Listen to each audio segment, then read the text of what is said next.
এই অংশটি নিবেদন করছে।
চান করলে বলে পূর্ণ হয়, তো আমরা তো পুণ্যে বিশ্বাসী মানুষ, স্বাভাবিকভাবেই এখানে স্নান করতে আসি। এমনিতে মন্ত্রী হিসেবে দায়িত্ব পাই, সে কাজও করতে আসি। একই সঙ্গে রথ দেখা কলা বেচা দুটোই হয়, দায়িত্ব পালনও হয়, আবার মহাস্নানও হয়। এই দুটো কারণের জন্যই আসা। গঙ্গায় স্নান করে অনুভূতি কেমন? গঙ্গায় স্নান করে আজকে তো আমার বয়সটা কম হলো না, গঙ্গায় স্নান করা একটা আলাদা অনুভূতি চিরকালই ছিল। আর আমার পাড়া দিয়ে গঙ্গা গেছে, আদি গঙ্গার মানুষ আমরা, স্বাভাবিকভাবে গঙ্গায় স্নান করতে একটা ভালো অনুভূতি হয়। এবছর মানুষের ভিড় কি রেকর্ড ছাড়াবে? রেকর্ড ছাড়িয়ে এবারে তো বহুদিন ধরে আপনারা সর্বকালীন রেকর্ড ছাড়িয়ে যাবে। আর একটা কথা বলি, আমি 3টে কুম্ভ করেছি, এত সুন্দর অ্যারেঞ্জমেন্ট ভারতবর্ষে কোনো মেলায় হয় না। এত সায়েন্টিফিক বিজ্ঞান প্রযুক্তির ব্যবহার এ ভারতবর্ষে কোথাও হয় না। অবশ্যই তো এই গঙ্গাসাগর একটা সময় ছিল, একটা ভারতবর্ষের যতগুলো তীর্থস্থান আছে তার মধ্যে সব থেকে প্রতিকূল ভৌগোলিক অবস্থানের মধ্যে গঙ্গাসাগর। একসময় ডিঙি নৌকো করে এখানে আসতে হতো এবং তাতে বিপদ ছিল, প্রাণহানি ছিল, মৃত্যু ছিল। আজকে আমাদের মাননীয় মুখ্যমন্ত্রী মমতা বন্দ্যোপাধ্যায়ের উদ্যোগে এই গঙ্গাসাগর সব রকম ইনফ্রাস্ট্রাকচার তৈরি তিনি করে দিয়েছেন। এখানে লাখো লাখো মানুষ এখানে বিভিন্ন দেশ থেকে, রাজ্য থেকে আসে, উত্তরপ্রদেশ, বিহার, ঝাড়খণ্ড সহ, বাংলা সহ অন্যান্য রাজ্য থেকে লাখো লাখো মানুষ আসে। এবার তো প্রায় 1 কোটির কাছাকাছি মানুষ এসেছে এই গঙ্গা পূর্ণ স্নান করার জন্য। গঙ্গা আমাদের কাছে পবিত্র, এই গঙ্গাকে কেন্দ্র করেই মানব সভ্যতার বিকাশ লাভ করেছে। তাই গঙ্গা পবিত্র, গঙ্গায় স্নান করে আমাদের অনুভূতিটা সবসময় বাংলার মানুষ। আগামী লোকসভা নির্বাচনে মমতা বন্দ্যোপাধ্যায় একটা মুখ সর্বভারতীয় ক্ষেত্রে।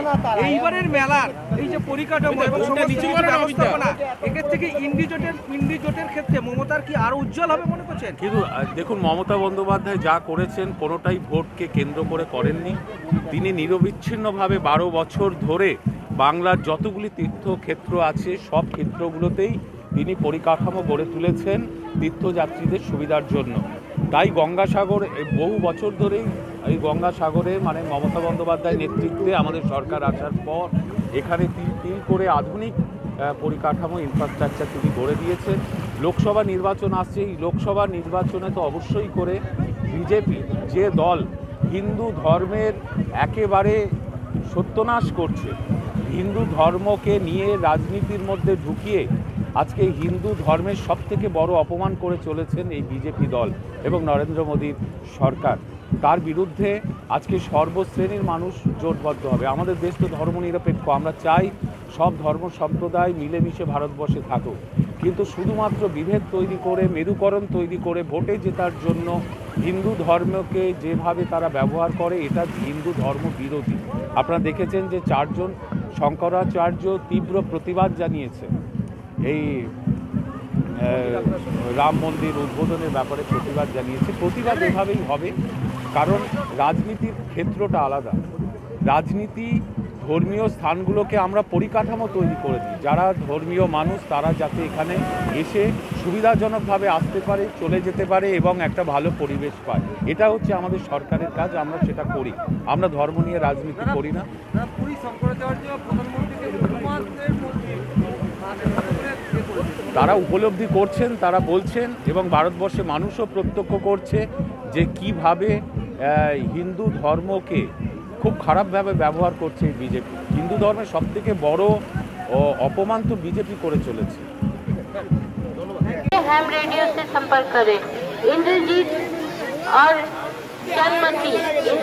चंदमती कैंप में कर रहे हैं। रामकृष्ण और स्वर्ण विश्वास आनंदपुर से आई है। इंदु देवी आपका इंतजार कर रही है। हम जहाँ से घोषणा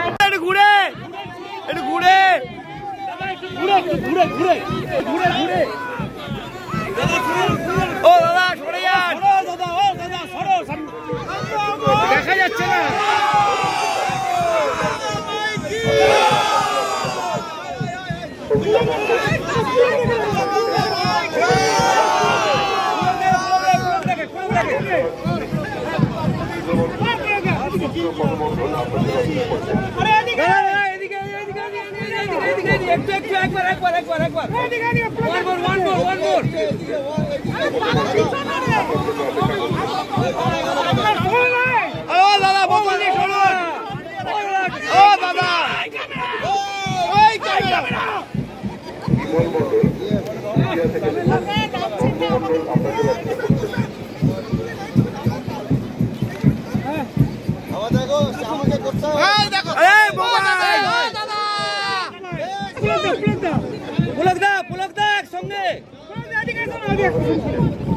প্লিজ প্লিজ দাদা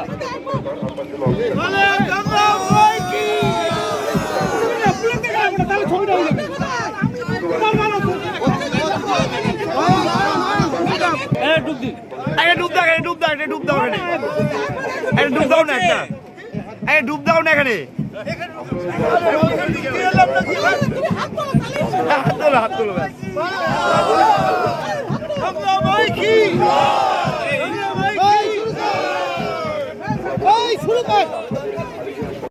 দেখুন, সাবস্ক্রাইব করুন, আর ইউটিউবে প্রতিনিয়ত যোগাযোগ রাখুন বাংলা চাণক্যর সঙ্গে, কারণ খবরের সর্বশেষ তথ্য এরাই আপনাদের দেবে।